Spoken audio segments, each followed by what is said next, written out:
is Betty Cahill, out in the garden today with Alan Rollinger.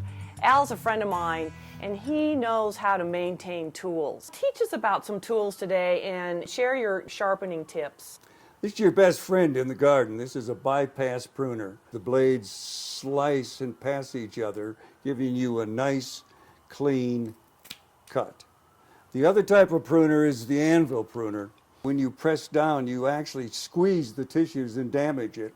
And I frankly do not like these at all. How do I keep them clean? Scratch them and clean them up with a knife. I will use steel wool. Usually there's not too much to do, but if you commit the worst sin, which is letting them lay out in the rain, that's when the trouble starts. Oh, sure. You'll find them frozen up and rusty, so take care of your tools, give them a touch of oil when they need it, and they'll treat you well.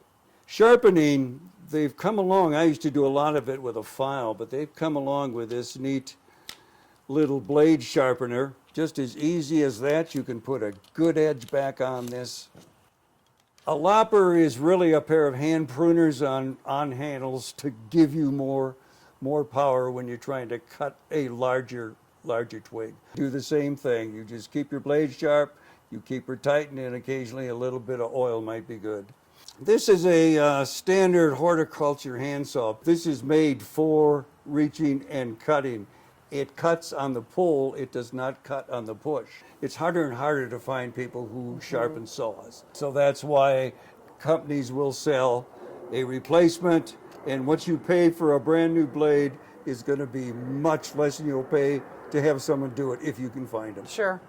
Sometimes if you're doing something gummy, like cottonwoods or willows and things, you might have to take a little solvent to it to get that out with a brush.